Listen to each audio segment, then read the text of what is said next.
আসসালামু আলাইকুম। প্রথমেই আমি সবাইকে বলে নিচ্ছি আমি কিন্তু কোনো প্রফেশনাল না, জাস্ট ঘরে এটা প্রথমবারের মতো ট্রাই করেছি। ভুল ত্রুটি সবাই ক্ষমার দৃষ্টিতে দেখবেন।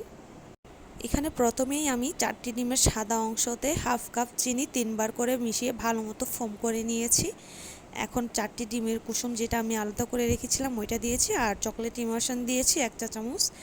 আবারও সব কিছু ভালো মতো মিশিয়ে নিচ্ছি। এ পর্যায়ে আমি 2 চা চামচ সয়াবিন তেল অ্যাড করে ভালো মতো আরেকবার বিট করে নিয়েছি। এখন আগে থেকেই শুকনো উপকরণগুলো আমি চেলে রেখেছিলাম, ওগুলো আস্তে আস্তে করে অ্যাড করে এই যে ঠিক আস্তে আস্তে করে অ্যাড করে নিব। এটি খুব সাবধানতাভাবে করতে হবে যাতে আপনার ডিমের ফোম যেটা আপনি করেছেন ওইটা খারাপ না হয়। এখন আমার মেশানো হয়ে গেলে আমি একটি লাভ শেপ মোল্ডে এটা ঢেলে নিচ্ছি। আগে থেকে প্রিহিট করে রেখেছিলাম আমি একটি ডেক্সিতে। এখন এটি 40 মিনিটের মতো বেক করে নিব। মাশাআল্লাহ আমার কেক হয়ে গিয়েছে।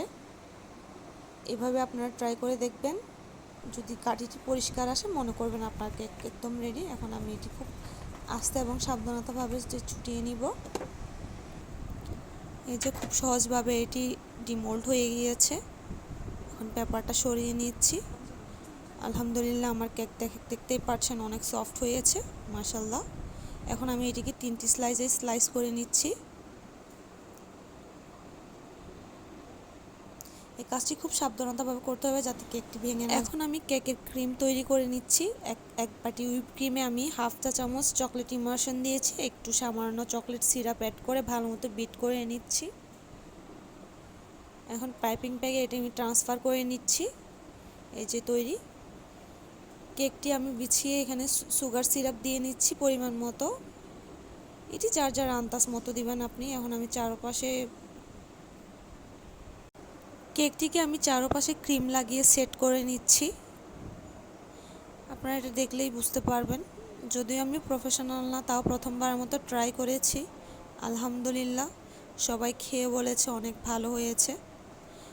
সহজ একটা ডিজাইন করে নিচ্ছি, যদিও পারি না। সবাই ভুল ত্রুটি ক্ষমার দৃষ্টিতে দেখবেন। উপর থেকে একটু গার্নিশিং করে নিয়েছি।